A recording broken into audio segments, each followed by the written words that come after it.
আসসালামু আলাইকুম ওয়া রাহমাতুল্লাহি ওয়া বারাকাতুহু। আল্লাহ তাআলা আমাদের তৌফিক দিয়েছেন এবং সময় মতোই তৌফিক দিয়েছেন। আল্লাহ তাআলার অশেষ মেহেরবানি। আল্লাহ তাআলার সম্বন্ধে আমাদের ধ্যান ধারণা খুবই কম, অতি সামান্য। মুসলমানের অবনতির কারণ হলো আল্লাহ তাআলাকে চেনে না, আল্লাহকে জানে না। তাই আল্লাহকে মানে না। আল্লাহকে চেনে না এবং জানে না বলে মানে না। আল্লাহকে যদি চিনতো তো আল্লাহকে মানবে না, এটা হতে পারে না। আল্লাহকে আমি চিনি কিন্তু আল্লাহকে মানি না, আল্লাহর হুকুম মানি না, কিছু মানি কিছু মানি না, এটা হতে পারে না। তো যখন কোনো মানুষ আল্লাহর হুকুম, মুসলমান আল্লাহর হুকুম মানে না, তার অর্থ হলো সে আল্লাহ তাআলাকে চেনে না। পুলিশকে ভয় পায়, আর বিচ্ছুকে ভয় পায়, আর সাপকে ভয় পায়, আর সাপের সৃষ্টিকর্তাকে ভয় পায় না। এটা কেমন করে হয়? তার অর্থ হলো যে সাপের সৃষ্টিকর্তাকে, বাঘের সৃষ্টিকর্তাকে, ভাল্লুকের সৃষ্টিকর্তাকে, সিংহের সৃষ্টিকর্তাকে, কুমিরের সৃষ্টিকর্তাকে মানুষ চেনে না। মাত্র কয়েকটা আল্লাহর হিংস্র জন্তুর নাম বললাম, মাত্র কয়েকটা। আমরা রমজানের তাৎপর্য ও উপকারিতা সম্বন্ধে আলোচনা করছি। আজকে 7 নম্বর হালকা। আহ রমজান সম্বন্ধে প্রথম 5টা হালকা রমজানের তাৎপর্য ও উপকারিতা সম্বন্ধে আলোচনা করেছি। 6 নম্বর দোয়া কবুলের শর্ত সম্বন্ধে আলোচনা করি গত হালকা গত হালকা আজকেও সেই সেই বিষয়ের উপরেই আলোচনা করব, দোয়া কবুলের শর্ত। আপনাদেরকে সম্ভবত এই হাদিসটা কোথায় গেল, এটা এই হা- এই এই আহ, এই এই হাদিসের অংশ বিশেষ আপনাদের দেখিয়েছিলাম। 4 ব্যক্তির দোয়া কবুল হবে না লাইলাতুল কদরের রাত্রিতে। আল্লাহ তাআলা সবাইকে মাফ করে দিবেন, কিন্তু 4 জনের দোয়া কবুল করবেন না কদরের রাত্রিতে। এক হলো মাতা পিতার অবাধ্য, দুই হলো সম্পর্ক ছিন্নকারী, তিন হলো বিদ্বেষ পোষণকারী, চার হলো নেশাখোর। এটা একটা হাদিসে পাই আমরা। সাধারণভাবে সাধারণভাবে কবিরা গুনাহ থেকে দূরে থাকতে হবে। কবিরা গুনাহ মানে আল্লাহ তাআলাকে বড়ভাবে অমান্য করা। কবিরা কবিরা গুনাহ করা মানে হলো আল্লাহ তাআলাকে বড়ভাবে অমান্য করা। 77টা কবিরা গুনার লিস্ট আবার আমি পোস্ট করেছি গত তালিমের পরপরই। 77টা। কতজনের দেখার সুযোগ হয়েছে জানি না, দেখে নিবেন। অত্যন্ত জরুরি, কারণ কবিরা গুনাহ থেকে, তার মানে আল্লাহর হুকুম থেকে আপনি আল্লাহর হুকুম মানছেন না, আর আপনি মনে করবেন যে আল্লাহ তাআলা আপনার দোয়া কবুল করবে। এটা বোকামি ছাড়া আর কিছু না। তো গুনাহ থেকে দূরে থাকা এটা একটা দিক। আর একটা দিক হলো আল্লাহ যেগুলা করতে বলছেন সেগুলা করা। দুটাই করতে হবে। আল্লাহর হুকুম এগুলা করো, সেগুলা মানতে হবে। আল্লাহর নিষেধ এগুলা করবা না, সেগুলা মানতে হবে। তারপরে আপনি আশা করতে পারেন যে দোয়া কবুল হবে। তো এখানে মাত্র আহ 4টে কবিরা গুনার কথা বলা হচ্ছে, যেগুলা সাধারণত মানুষ করে থাকে। সাধারণত এই জন্য বলছি যে মাতা পিতার অবাধ্যতা অনেকে করে, আপনি করেন না হয়তো, কিন্তু অনেকে করে। সম্পর্ক ছিন্ন কম বেশি আমরা সবাই করি, এটা সম্বন্ধে আলোচনা করব পরে। আহ বিদ্বেষ পোষণ আমরা সবাই করি কম বেশি। নেশাখোর সম্বন্ধে আলোচনা করব। আপনি হয়তো মদ খান না, আপনি হয়তো গাঁজা খান না, আপনি হয়তো মাদক দ্রব্য সেবন করেন না, অন্য কিছু আমরা করে থাকি কম বেশি, সেটা বলবো আমি পরে। আর এই যে নেশাখোর, আমাদের তালিমের হালকায় যোগ দেয়, পুলিশে চাকরি করে হেলালুজ্জামানকে আমি জিজ্ঞেস করেছিলাম যে কত পার্সেন্ট যুবক দেশের নেশা করে। ও বলেছিল 30 থেকে 40% যুবক নেশা করে। সঠিক বলা তো সম্ভব না। 30 থেকে 40% যুবক নেশা করে। মানে নেশার দ্রব্য কোত্থেকে আসে আমি জানি না, কিছু তো ভারত থেকে ভারতে ভারতে চারিদিকে তো ভারত, আরেকদিকে তো সমুদ্র। ও ভিডিও অন নাই, আচ্ছা আচ্ছা, ওকে। ভিডিও কি হলো আবার? দেখি ভিডিওটা কিভাবে অন করতে হবে। তো 40% কিন্তু বিরাট একটা সংখ্যা, বিরাট সংখ্যা, বিরাট সংখ্যা। তো আচ্ছা, তো পিতামাতার সম্বন্ধে বলছিলাম আমি এর আগে, পিতামাতার মর্যাদা মর্তবা। আর আমি আর দু একটা কথা বলি, দু একটা হাদিস। আহ রসুল্লাহ সাল্লামের একটা হাদিস আমি শুনেছিলাম। রসুল্লাহ সাল্লামের একটা হাদিস শুনেছিলাম। আহ উনি বলেন যে উনি বলেন যে আমার মাতা যদি জীবিত থাকতো, মানে পিতাকে উনি পান নাই, মাতার কথা বলে, মায়ের কথা। আমার মাতা যদি জীবিত থাকতো, তো তোমরা দেখতা আমি কিরকম আমার মায়ের সেবা করি।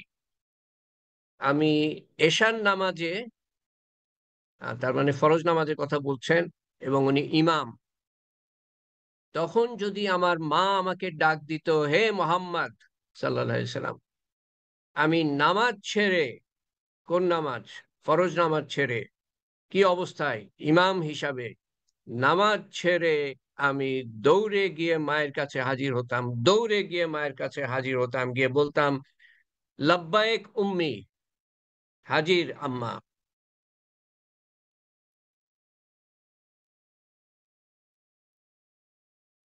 কি বুঝলাম আব্বা, কি বুঝলাম?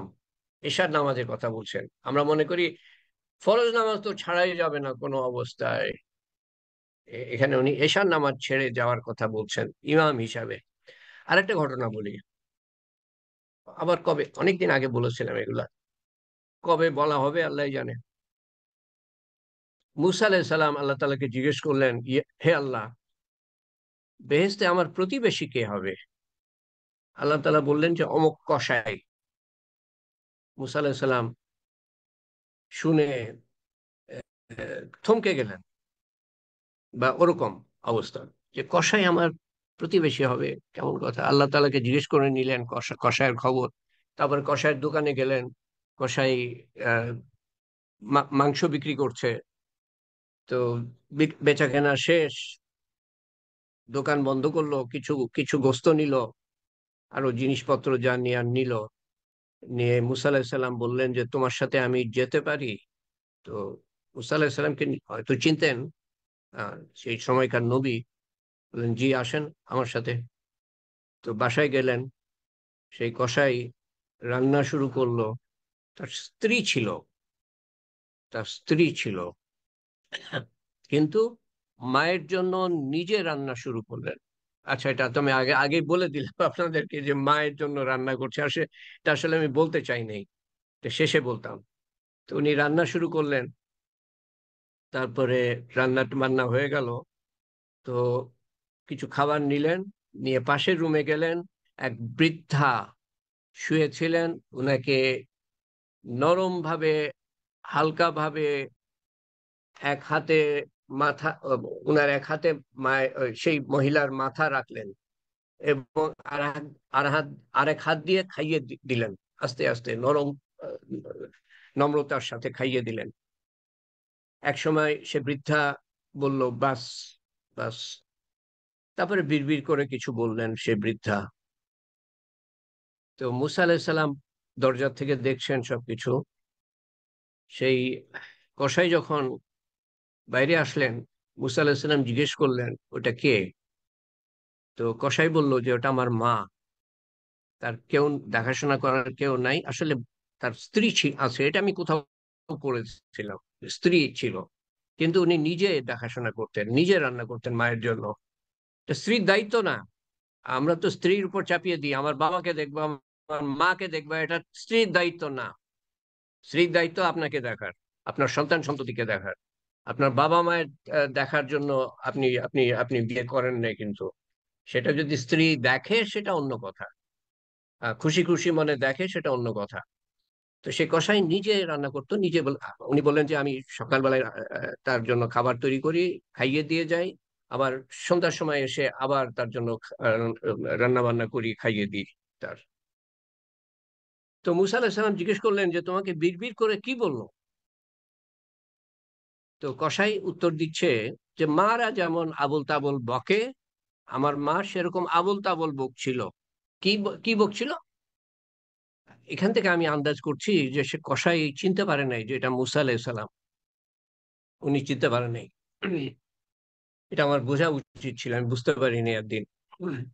মা মারা যা আবোল তাবোল বকে সেরকম বকছিল। তো কি বললো তোমার মা? তো সে কসাই বলল যে আমার মা আল্লাহর কাছে দোয়া করলো যে তোমাকে যেন আল্লাহ তাআলা মুসার প্রতিবেশী করে, তোমাকে যেন আল্লাহ তাআলা বেহেশতে মুসার প্রতিবেশী করে। কিরকম দোয়া মায়ের!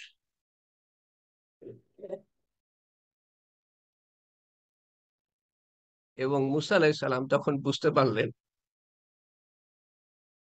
যে সেই দোয়া কবুল হয়ে গিয়েছে, আল্লাহ তাআলার কাছে কবুল হয়ে গিয়েছে। কি অদ্ভুত দোয়া! এবং এটা কি জন্য? সে কসাই কি করত? মায়ের দেখাশোনা, মায়ের দেখাশোনা। তো যখন বলছি, তো আজকে আর একটা ঘটনা বলি। এই মায়ের দেখাশোনার আরো দুই একটা ঘটনা বলে এটা দিয়ে শেষ করি। আহ, এটা খুবই মনের মধ্যে ছাপ ফেলা উচিত। আমরা মাকে নিয়ে নিই কিভাবে জানেন? মাকে নিই ফর গ্যারান্টিড।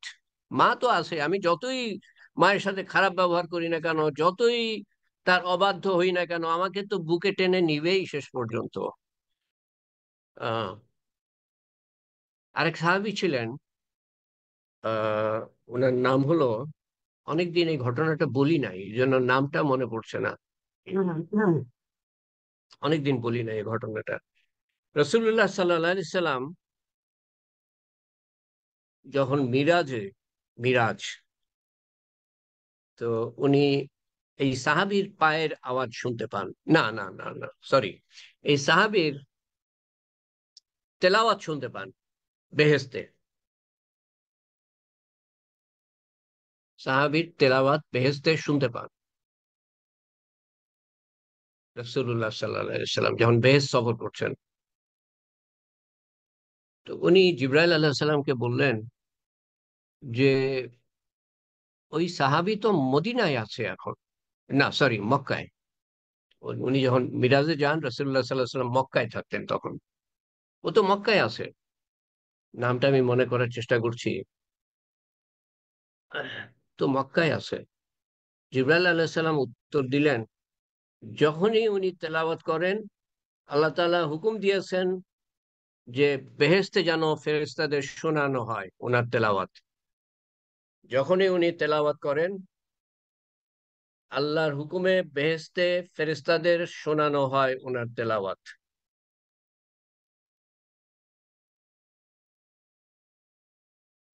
আল্লাহুম্মা সাল্লি আলা সাইয়্যিদিনা মুহাম্মদ। আল্লাহুম্মা সাল্লি আলা সাইয়্যিদিনা মুহাম্মদ। আল্লাহুম্মা সাল্লি আলা সাইয়্যিদিনা মুহাম্মদ। নামটা মনে করার চেষ্টা করছি। আল্লাহ তাআলা হুকুম দিয়েছেন ফেরেশতাদের শোনাবার জন্য যখনই উনি তেলাওয়াত করেন। না, নামটা মনে পড়ছে না। তো কারণটা কি? কারণটা হলো উনি মায়ের সেবা করতেন। কিরকম সেবা? মায়ের জন্য উনি নিজে রান্না করতেন, মাকে নিজ হাতে খাওয়াতেন, মায়ের চুলে তেল দিয়ে দিতেন, উকুন বেছে দিতেন, তেল দিয়ে দিতেন, চুল আশ্রয় দিতেন। মা কোনো কথা বললে পরে উনি যদি বুঝতে না পারতেন, ওনার স্ত্রী ছিল, ওনার স্ত্রী রান্না করতো না, উনি নিজে রান্না করতেন। নোমান, নোমান রাদিয়াল্লাহু আনহু। নোমান স্ত্রীকে রান্না করতে বলতেন না, নিজে রান্না করতেন, নিজে খাওয়াতেন, নিজে চুল আঁচড়ে দিতেন, উকুন বেছে দিতেন, তেল দিতেন চুলে, মায়ের মায়ের কাপড় কেচে দিতেন, মায়ের কাপড় কেচে দিতেন। এবং মা যখন কোনো কথা বলতো, উনি যদি বুঝতে না পারতেন, উনি মাকে এটা বলতেন না যে মা কি বললা তুমি, মাকে ওইটুক কষ্ট দিতেন না। মাঝে আবার বলবে ওইটুক কষ্ট দিতেন না, স্ত্রীকে বাইরে নিয়ে যেতেন, যে বলতেন যে আমার মা কি বললো আমাকে। ও আল্লাহ, কল্পনা করতে পারেন? নোমান, নোমান রাদিয়াল্লাহু আনহু।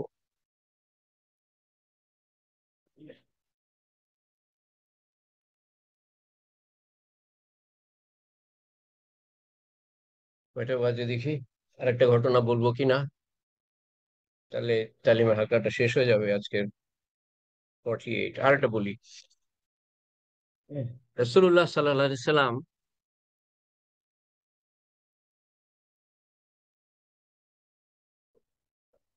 ওমর রাদিয়াল্লাহু আনহুকে বলে যান যে তোমার সময়, হে ওমর, তোমার সময় অর্থাৎ তুমি যখন খলিফা থাকবা, তো ইয়েমেন থেকে মক্কায় আসবে হজ করতে আহ আরে আল্লাহ, আমি আজকে ভুলে যাচ্ছি কেন। হজ করতে আসবে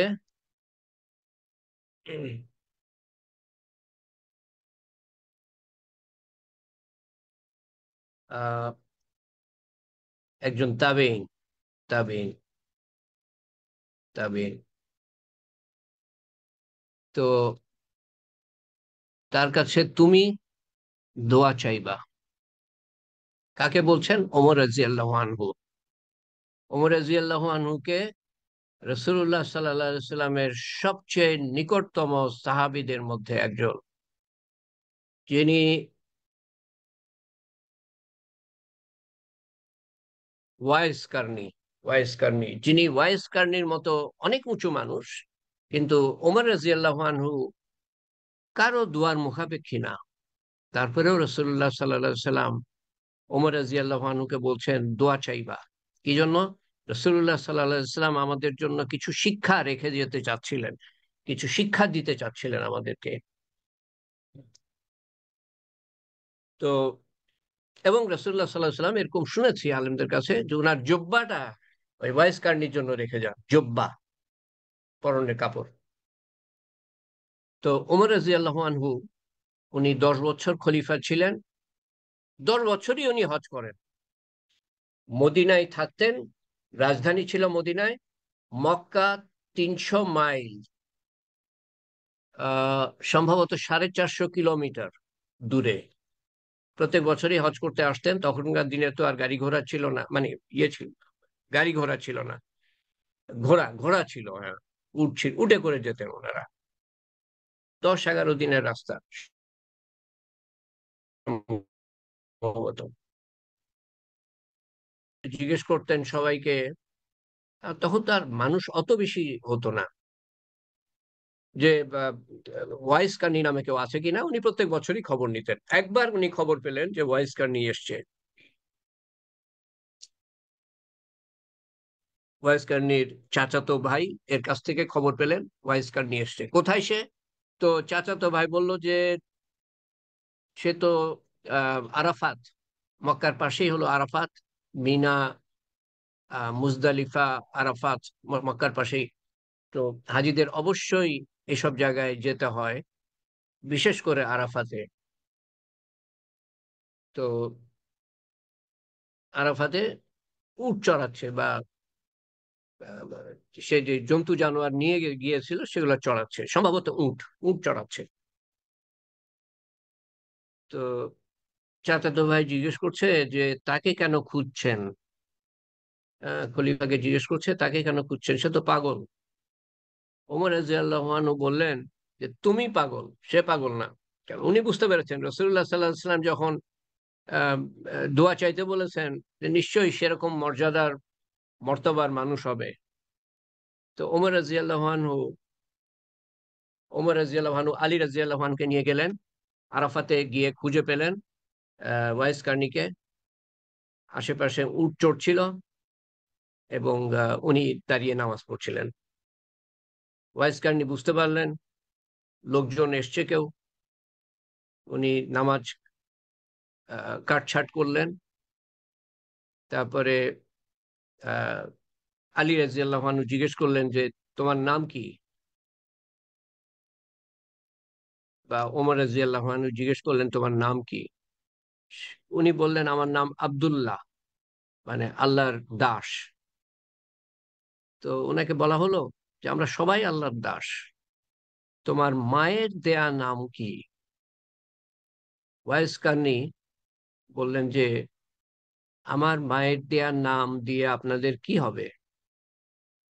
তো তখন আলী রাদিয়াল্লাহু আনহু বললেন, পরিচয় দিলেন যে এটা হলো ওমর, খলিফা ওমর, আর আমি হলাম আলী।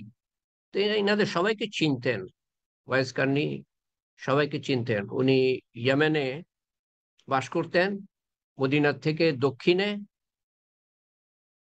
তখন আরেকটা দেশ ছিল, এখনো আরেকটা দেশ আছে, একসময় একই দেশ ছিল অনেক বছর। তো পরিচয় দিলেন এটা খলিফা উমর। এটা শুনেই সেই লোক ভয়ে বিভ্রান্ত। মাফ করবেন, আমি তো চিনতে পারি নাই আপনাদেরকে। আহ, আল্লাহ রসুলের সাল্লাল্লাহু আলাইহি সাল্লামের সাহাবা ইনারা। তো মাফ করবেন, আমি চিনতে পারিনি আপনাদেরকে। বলেন আমি কি করতে পারি, কি খেদমত করতে পারি আপনাদের। ওমর রাদিয়াল্লাহু আনহু বললেন যে তুমি হাত উঠাও, নিয়ে আমাদের জন্য দোয়া করো। মানে কি একটা অদ্ভুত আহ অনুরোধ, যে ওমর রাদিয়াল্লাহু আনহু রাসূলুল্লাহ সাল্লাল্লাহু আলাইহি সাল্লামের সবচেয়ে নিকটতম সাহাবাদের মধ্যে একজন, উনি বলছেন যে হাত তোলো, যেটা রাসূলুল্লাহ সাল্লাল্লাহু আলাইহি সাল্লাম নির্দেশ দিয়ে গিয়েছেন, হাত তোলো আমাদের জন্য দোয়া করো। তো উনি বলছেন যে আমি কেমন করে আপনাদের জন্য দোয়া করব। ওয়াইস কার্নি বলছেন, হ্যাঁ। ওমর রাদিয়াল্লাহু আনহু বললেন যে যে আমি আল্লাহ নবীর নির্দেশ মতো তোমার কাছে দোয়া চাচ্ছি। তারপরে উনি দোয়া করলেন, ওয়াইস কার্নি দোয়া করলেন, এবং এটার পরে ওয়াইস কার্নির নাম ছড়িয়ে পড়ল। ভীষণ বিখ্যাত হয়ে গেলেন উনি, যে ওমর রাদিয়াল্লাহু আনহুর মতো মানুষ ওয়াইস কার্নিকে খুঁজে বের করেছে, তারপরে তার কাছে দোয়া চেয়েছে। উনি আর ইয়েমেনে থাকেন নাই, অন্য জায়গায় চলে যান, কারণ উনি নামটা পছন্দ করতেন না। মুসলমান হবে যে নামের পিছনে ছুটবে না। আল্লাহ তাআলা তাকে ভালোবাসেন যে যাকে কেউ চিনে না, তার মধ্যে আল্লাহর ইখলাস আছে, আল্লাহর তাওয়াক্কুল আছে, আল্লাহর ঈমান আছে, আল্লাহর তাকওয়া আছে, কিন্তু মানুষের কাছে সে জাহির হতে চায় না। ওয়াইজ খান অন্য জায়গায় চলে যান, অনেক দিন ধরে তার কোনো খবর নাই, কোথায় আছে না আছে। যাই হোক, ওইদিকে আমি যাচ্ছি না। তো এই যে আহ, রাসূলুল্লাহ সাল্লাল্লাহু আলাইহি সাল্লাম আমাদের শিক্ষার্থীর এই মর্তবাটা, আরেকটু বলি মর্তবা সম্বন্ধে। আরেকটু আমি শুনেছিলাম আলেমদের কাছে, সেটা বলি। তারপরে আমি বলি যে কারণটা কি। কিয়ামতের দিন যখন ওয়াইস কার্নি বেহেশতের দিকে যাবেন, একটা পর্যায়ে ওনাকে বলা হবে, হ্যাঁ, হে ওয়াইস তুমি থেমে যাও, দাঁড়াও। ওয়াইস কার্নি বিভ্রান্ত হয়ে যাবেন, উনি চিন্তায় পড়ে যাবেন যে আমাকে থামতে বলা হচ্ছে কেন, আমাকে কি দোজকে দেয়া হবে নাকি। উনি থামবেন, তারপরে বলা হবে যে তোমার পিছনে তাকাও। উনি পিছনে তাকাবেন এবং দেখবেন যে অনেক মানুষ, অজস্র মানুষ। হ্যাঁ, তারপরে ওনাকে বলা হবে যে এরা সবাই দোজকি। তুমি যাদের যাদের দিকে আঙ্গুল করবা, আঙ্গুল এর ইশারা করবা, তারা সবাই তোমার সাথে ভেস্তে যাবে, সবাই দোজকি। এরকম মর্যাদা আল্লাহ তাআলা ওনাকে দিবেন। কারণ কি, উনি মায়ের সেবা করতেন, মায়ের সেবা। এবং মায়ের সেবা করার কারণে উনি ইয়েমেন ছেড়ে মদিনায়, মক্কা বা মদিনায় যেতে পারেন নাই রাসূলুল্লাহ সাল্লাল্লাহু আলাইহি সাল্লামের সোহবতের জন্য উনি যেতে পারেন নাই।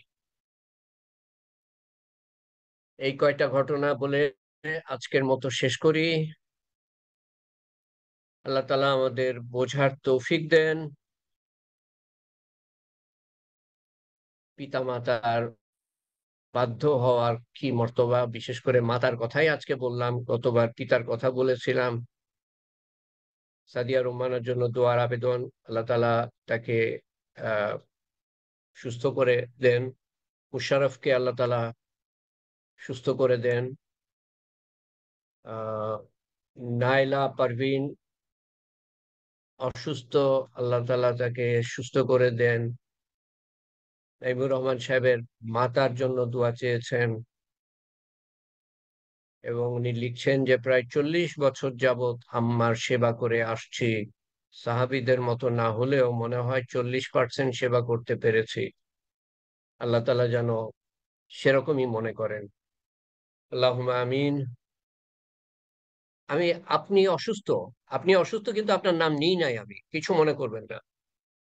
আল্লাহ তাআলা জানেন, এটাই যথেষ্ট।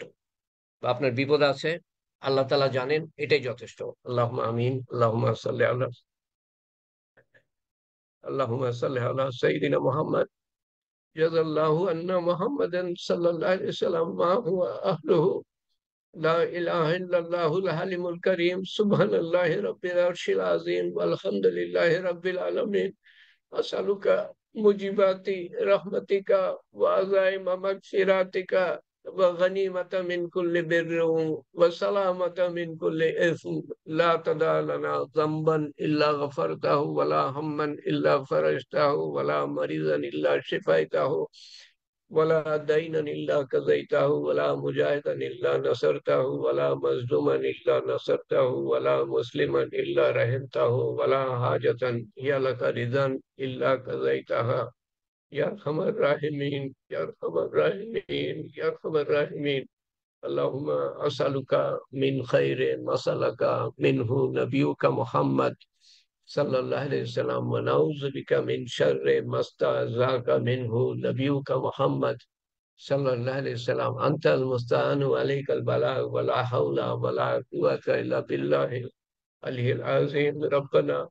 ربنا آتنا في الدنيا حسنة وفي الآخرة حسنة وقنا عذاب النار وقنا عذاب الموت وقنا عذاب القبر وقنا عذاب الحشر وقنا عذاب الميزان وقنا عذاب الصراط وقنا عذاب المسيح الدجال. হে পাক পরবর্তীগার, তুমি আমাদেরকে যা কিছু বলার ও শোনার তৌফিক দিয়েছো আল্লাহ, এই রোজার দিনে ফরজ একটা আমল করার তৌফিক দিয়েছো আল্লাহ, তার যথাযথ সওয়াব তুমি আমাদের দান করো। ভুল ভ্রান্তি সংশোধন করে আল্লাহ একটা ফরজ ইবাদত, এলেম শিক্ষা তোমার কাছে 70 দিয়ে গুণিত হবে আল্লাহ। সমস্ত সওয়াব এবং আমাদের ব্যক্তিগত আমলের সওয়াব একত্রিত করে রাসূল করিম সাল্লাল্লাহু আলাইহি সাল্লামের রূহ মুবারকের কাছে পৌঁছে দিও এবং সম সম পরিমাণ সওয়াব, আমাদের সবার একত্রিত সওয়াব তুমি আমাদের প্রত্যেকের আপনজন, প্রিয়জন, নিকটজন এর রুহের কাছে পৌঁছে দিও আল্লাহ। সমস্ত মুরব্বিয়ান তথা সমস্ত মুসলমানের রুহের কাছে পৌঁছে দিও আল্লাহ এবং তাদের কবরের আযাব মাফ করে দিয়ে, কবরকে প্রশস্ত করে দিয়ে, কবরকে নূর দিয়ে পরিপূর্ণ করে দিয়ে, কবরকে জান্নাতুল ফেরদৌসের বাগান বানিয়ে দিও এবং আমরা যখন কবরে যাব আমাদের কবরকেও জান্নাতুল ফেরদৌসের বাগান বানিয়ে দিও আল্লাহ। আমাদের সন্তান সন্ততি, আমাদের আত্মীয় স্বজন, আমাদের দেশবাসী, আমাদের উম্মত, ভবিষ্যৎ বংশধর, ভবিষ্যৎ উম্মত যখন কবরে যাবে সবার কবরকে জান্নাতুল ফেরদৌসের বাগান বানিয়ে দিও এবং আখিরাতের প্রত্যেকটা ঘাঁটিতে আমাদের সবার প্রতি তোমার সর্বোত্তম ব্যবহার দেখিও আল্লাহ, এবং পরিশেষে আমাদেরকে জান্নাতুল ফেরদৌসে দাখিল করো। জান্নাতুল ফেরদৌসের পথে আমাদেরকে রেখো। তোমার রহমত ও মাগফিরাত ও হেফাজত ও হেদায়েতের চাদরে আবৃত রেখো। আমাদের সমস্ত শত্রুর থেকে রক্ষা করে রেখো। এক মুহূর্ত ছেড়ে দিও না। উত্তম দিনে, উত্তম ক্ষণে, উত্তম স্থান হতে আমাদের রূহ তোমার কাছে গিয়ে যেন হাজিরা দিতে পারে। তোমার সন্তুষ্টি অর্জন করার পরে কলেমা সহ শয়তানের শেষ চেষ্টা ব্যর্থ করে দিয়ে আমাদের জীবন যেন ব্যর্থ না হয় আল্লাহ। একটা মাত্র জীবন যেন ব্যর্থ না হয়, এবং তোমার সন্তুষ্টি অর্জন করার আগে যেন আমরা না যাই আল্লাহ। আমাদের মনের নেক চাওয়া পুরা করে দিও। বিপদ আপদ দুনিয়ার ও আখেরাতে দূর করে দিও। অসুস্থতা সব ধরনের দূর করে দিও। আমাদের আমাদের সন্তান সন্ততির, আমাদের আত্মীয় স্বজনের, আমাদের দেশবাসীর, আমাদের উম্মতের, আমাদের ভবিষ্যৎ বংশধরের সমস্ত বিপদ এবং সমস্ত বালা মুসিবত দূর করে দিও আল্লাহ। হে পাক পরবর্তীগার, তোমার শান মতো চাওয়া হয় নাই, তোমার শান মতো তুমি দান করো আল্লাহ। তোমার শান মতো হেফাজত চাওয়া হয় নাই, তোমার শান মতো হেফাজত করো আল্লাহ। তোমার হাবিব সাল্লাল্লাহু আলাইহি ওয়াসাল্লাম যা চেয়েছিলেন আমরাও তাই চাই তোমার কাছে। তিনি যা কিছুর থেকে পানা চেয়েছিলেন আমরাও তার থেকে পানা চাই।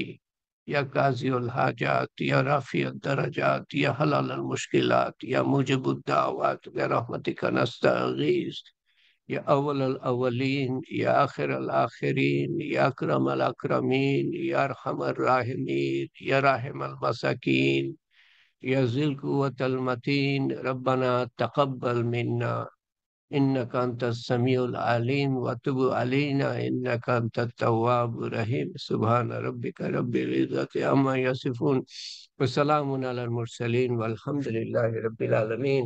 لا إله إلا الله محمد رسول الله صلى الله عليه وسلم.